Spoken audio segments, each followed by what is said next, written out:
এক বছরের বেশি বিচ্ছিন্ন থাকার পর নাটকীয়ভাবে একে অপরকে খুঁজে পেলেন গাজার দুই যমজ ভাই।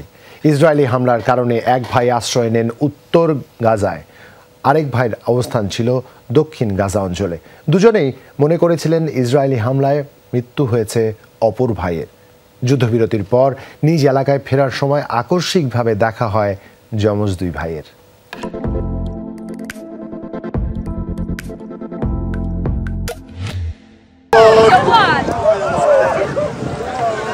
এই কান্না আনন্দের নিজের যমজ ভাইকে ফিরে পাওয়ার।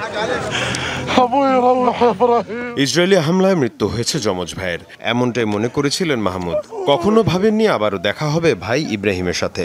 এক বছরের বেশি সময় বিচ্ছিন্ন থাকার পর আবারও যখন হঠাৎই মুখোমুখি দুই ভাই, তখন আবেগ সামলাতে পারেননি দুজনের কেউই।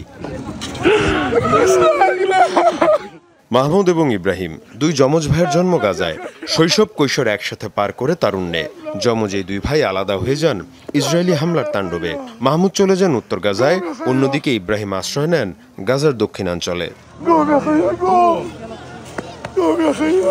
এক বছরের বেশি সময় ধরে বিচ্ছিন্ন দুই ভাই, যোগাযোগের কোনো সুযোগ না থাকায় মনে করেছিলেন মৃত্যু হয়েছে ইসরায়েলি হামলায়। যুদ্ধবিরতির পর গাজাবাসী নিজ নিজ এলাকায় ফেরা শুরু করে। এ সময় গাজা সিটির একটি এলাকায় হঠাৎই দেখা হয় দু ভাইয়ের। ভাইকে ফিরে পেয়ে নতুন জীবন ফিরে পাওয়ার আনন্দ ইব্রাহিম আর মাহমুদের মাঝে।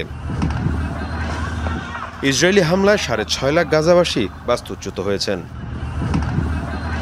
মীর মুশফিকা হাসান, যমুনা নিউজ।